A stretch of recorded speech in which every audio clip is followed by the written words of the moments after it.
Chapter 25. After a week spent in professions of love and schemes of felicity, Mr. Collins was called from his amiable Charlotte by the arrival of Saturday. The pain of separation, however, might be alleviated on his side by preparations for the reception of his bride, as he had reason to hope that shortly after his next return to Hertfordshire the day would be fixed that was to make him the happiest of men. He took leave of his relations at Longbourn with as much solemnity as before, wished his fair cousin's health and happiness again, and promised their father another letter of thanks. On the following day, Mrs. Bennet had the pleasure of receiving her brother and his wife, who came as usual to spend Christmas at Longbourn. Mr. Gardiner was a sensible, gentlemanlike man, greatly superior to his sister as well by nature as education. The Netherfield ladies would have had difficulty in believing that a man who lived by trade and within view of his own warehouses could have been so well bred and agreeable. Mrs. Gardiner, who was several years younger than Mrs. Bennet and Mrs. Phillips, was an amiable, intelligent, elegant woman, and a great favourite with all her Longbourn nieces. Between the two eldest and herself especially there subsisted a very particular regard. They had frequently been staying with her in town. The first part of Mrs. Gardiner's business on her arrival was to distribute her presents and describe the newest fashions. When this was done, she had a less active part to play. It became her turn to listen. Mrs. Bennet had many grievances to relate and much to complain of. They had all been very ill used since she last saw her sister. 2 of the girls had been on point of marriage, and after all there was nothing in it.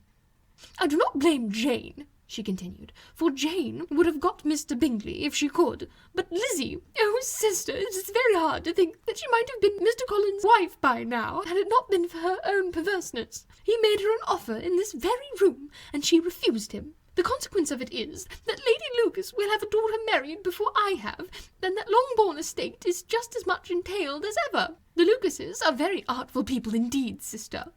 They are all for what they can get. I am sorry to say it of them, but so it is. It makes me very nervous and poorly to be thwarted so in my own family, and to have neighbours who think of themselves before anybody else. However, your coming just this time is the greatest of comforts, and I am very glad to hear what you tell us of long sleeves." Mrs. Gardiner, to whom the chief of this news had been given before, in the course of Jane and Elizabeth's correspondence with her, made her sister a slight answer, and in compassion to her nieces, turned the conversation. When alone with Elizabeth afterwards, she spoke more on the subject. "It seems likely to have been a desirable match for Jane," said she. "I am sorry it went off, but these things happen so often. A young man such as you describe, Mr. Bingley, so easily falls in love with a pretty girl for a few weeks, and when accident separates them, so easily forgets her, that these sort of inconstancies are very frequent."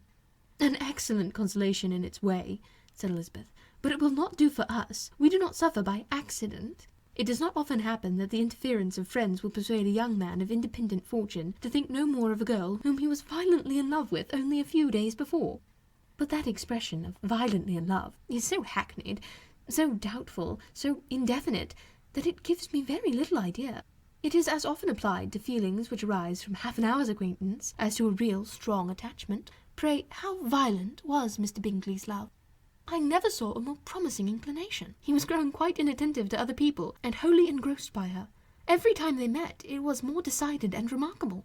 At his own ball, he offended 2 or 3 young ladies by not asking them to dance, and I spoke to him twice myself without receiving an answer. Could there be finer symptoms?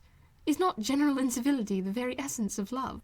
"Oh yes, of that kind of love which I suppose him to have felt. Poor Jane! I am sorry for her, because with her disposition she may not get over it immediately.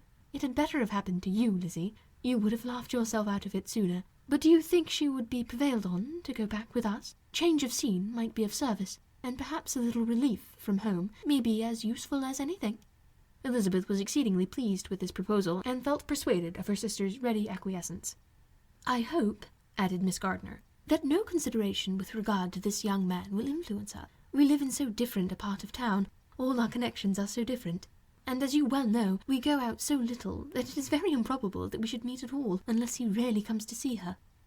"And that is quite impossible, for he is now in the custody of his friend, and Mr. Darcy will no more suffer him to call on Jane in such a part of London. My dear aunt, how could you think of it?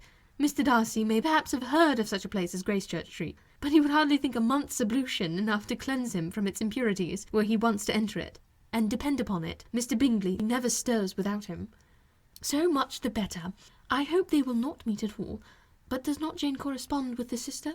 She will not be able to help calling. She will drop the acquaintance entirely. But in spite of the certainty in which Elizabeth affected to place this point, as well as the still more interesting one of Bingley's being withheld from seeing Jane, she felt a solicitude on the subject which convinced her, on examination, that she did not consider it entirely hopeless. It was possible, and sometimes she thought it probable, that his affection might be reanimated, and the influence of his friends successfully combated by the more natural influence of Jane's attractions. Miss Bennet accepted her aunt's invitation with pleasure, and the Bingleys were no otherwise in her thoughts at the time than as she hoped that, by Caroline's not living in the same house with her brother, she might occasionally spend a morning with her without any danger of seeing him. The Gardiners stayed a week at Longbourn, and what with the Phillipses and Lucases and officers, there was not a day without its engagement. Mrs. Bennet had so carefully provided for the entertainment of her brother and sister that they did not once sit down to a family dinner. When the engagement was for home, some of the officers always made part of it, of which officers Mr. Wickham was sure to be one, and on these occasions Mrs. Gardiner, rendered suspicious by Elizabeth's warm commendation of him, narrowly observed them both. Without supposing them, from what she saw, to be very seriously in love, their preference for each other was plain enough to make her a little uneasy, and she resolved to speak to Elizabeth on the subject before she left Hertfordshire, and represent to her the imprudence of encouraging such an attachment. To Mrs. Gardiner, Wickham had one means of affording pleasure unconnected with his general powers. About 10 or a dozen years ago, before her marriage, she had spent a considerable time in that part of Derbyshire to which he belonged. They had, therefore, many acquaintance in common, and though Wickham had been little there since the death of Darcy's father, 5 years before, it was yet in his power to give her fresher intelligence of her former friends than she had been in way of procuring. Mrs. Gardiner had seen Pemberley, and known the late Mr. Darcy by character perfectly well. Here, consequently, was an inexhaustible subject of discourse. In comparing her recollection of Pemberley with the minute description which Wickham could give, and in bestowing her tribute of praise on the character of its late possessor, she was delighting both him and herself. On being acquainted with the present Mr. Darcy's treatment of him, she tried to remember something in that gentleman's reputed disposition, when quite a lad, which might agree with it, and was confident at last that she recollected having heard Mr. Fitzwilliam Darcy formerly spoken of as a very proud, ill-natured boy.